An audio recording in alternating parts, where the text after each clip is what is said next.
आज सोना और चांदी काफी गिर गया है। यूएस के जिस तरह से जॉब रिपोर्ट आए थे, बेरोजगारी दर वहां पर कम हो रही है, उससे लग रहा है कि अब दरें बढ़ने की जो रफ्तार फेड की है, बढ़ाने की रफ्तार, वो आगे भी जारी रह सकती है। अनुज जी, क्या लग रहा है, गोल्ड और सिल्वर जिस तरह से आज टूट गया है, क्या और भी यहां से गिरावट आ सकती है या इस गिरावट को खरीदारी के मौके के तौर पर देखना चाहिए? क्या सलाह दे रहे हैं आप?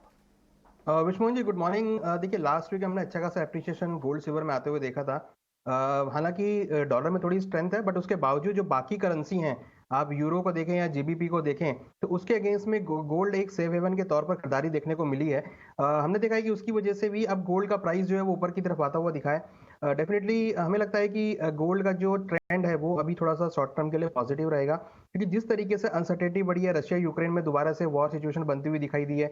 इवन अगर हम देखें तो अब यूएस जो है वो सऊदी से अपनी मिलिट्री को भी हटा रहा है, और बाकी का भी देखें तो एक जियोपॉलिटिकल एनवायरनमेंट सा कंडीशन एक बनती हुई दिखाई दी है, जो कि एक सपोर्टिव हो सकती है गोल्ड और सिल्वर के लिए। तो यहाँ पर अभी हमें लगता है कि बाय साइड में ही ट्रेड लिया जा सकता है, हालांकि थोड़ा डिप मिला है, जो कि एक बाइंग अपॉर्चुनिटी के तौर पे देखने को मिल सकता है।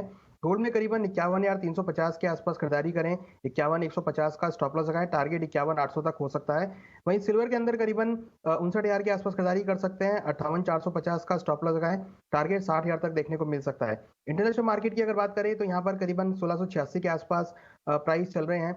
हमें लगता है कि यहाँ पर एक बाउंस बैक लेके प्राइस 1695 से लेकर $1700 तक देखने को मिल सकते हैं। वहीं साथ में सिल्वर के अंदर अगर देखें तो 19.70 के आसपास प्राइस चल रहे हैं। हमें लगता है कि $20 के ऊपर के लेवल अब दोबारा से देखने को मिल सकते हैं। तो क्रूड के अंदर जो तेजी आई है उसका असर भी गोल्ड सिल्वर को मिल सकता है, और जो रुपी यहाँ पे डेप्रिशिएट हो रहा है डोमेस्टिक मार्केट में, तो हो सकता है कि डोमेस्टिक मार्केट के अंदर गोल्ड और सिल्वर में एक अच्छा एप्रिसिएशन दोबारा देखने को मिले, क्योंकि हम एक्सपेक्ट कर रहे हैं कि रुपी का प्राइस ऊपर में 83 तक अगेंस्ट डॉलर जा सकता है। तो वहीं अगर हम देखें तो उसके अकॉर्डिंग गोल्ड और सिल्वर के अंदर भी एक अपसाइड मोमेंटम बन सकता है। तो हमारी बाय ऑन डिप्स की स्ट्रेटेजी गोल्ड सिल्वर में रह सकती है। उसके स्ट्रेटजी के साथ आप यहाँ पर काम कर सकते हैं। बिटूपन, आपको क्या लग रहा है, चार्ट पर कैसा लग रहा है इतनी गिरावट के बाद? क्या यहाँ पर खरीदारी के मौके दिख रहे हैं आपको, चांदी में खास करके? देखिए, मैंने लास्ट वीक भी आपको बताया था कि जो कमोडिटीज में जो डाउनवर्ड स्पाइरल था, उससे मार्केट चेंज हो रहा है, और उस तरह से एक शार्प मूवमेंट मिला हम लोगों को लास्ट वीक। और जो यूएस का जॉब रिपोर्ट है, जॉब रिपोर्ट के बाद थोड़ा सा मार्केट में लाइटर स्लाइड है, और इस वीक काफी इंपॉर्टेंट है ग्लोबली।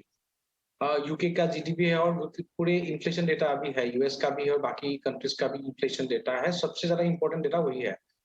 तो यूएस का इन्फ्लेशन जो एक्सपेक्टेशन है 8.1, जो प्रीवियस रीडिंग से कम है, और अगर ये बिलो 8 आता है तो मार्केट के लिए, सबके लिए अच्छा रहेगा। Anything below 8 will be good for us, और anything above 8.1 will be again bad for the markets. थोड़ा सेलिंग रहेगा, लेकिन सेलिंग आने से भी गोल्ड में भी इतना सेलिंग या सिल्वर में नहीं दिख रहा है। और मैं गोल्ड में स्पेसिफिकली क्यों बता रहा हूँ कि जो गोल्ड का जो सप्लाई है साउथ अफ्रीका से, इस बार प्रॉब्लम अगस्त में डिक्लाइन हुआ है, प्रोडक्शन डिक्लाइन हुआ है। तो गोल्ड शायद कहीं नीचे लेवल पे बाइंग आ सकता है, और जियोपॉलिटिकल जो टेंशन है ये भी सपोर्ट करेगा। तो कोई भी डिक्लाइन आता है तो गोल्ड और सिल्वर में बाय करना ही है। लेकिन अभी जो फीस है, अभी जो जो लास्ट 2 दिन में जो करेक्शन आया है, इस फेज में क्या होता है कि सडनली यहीं पे रोकना बोलना बड़ा इमेच्योर रहेगा कि यहीं पे बाइंग आ जाएगा। तो it is always better to go for further, थोड़ा वेट आउट करके रखना चाहिए। गोल्ड में जैसे कि 50,900 टू 51,000 is a very good range to look for long position. Suddenly यहाँ पे बाय करने से बेटर। और सिल्वर में भी 59,400 एक सपोर्ट है, लेकिन उससे भी नीचे थोड़ा सा एक और इम्पोर्टेंट बनता है 58,500। तो 58,500 टू 59,400 का जो एक रेंज है, यहाँ पे अगर मार्केट स्टेबलाइज कर लेता है, फिर यहाँ से फिर एक बार तेजी आने के लिए कोशिश करेगा सिल्वर।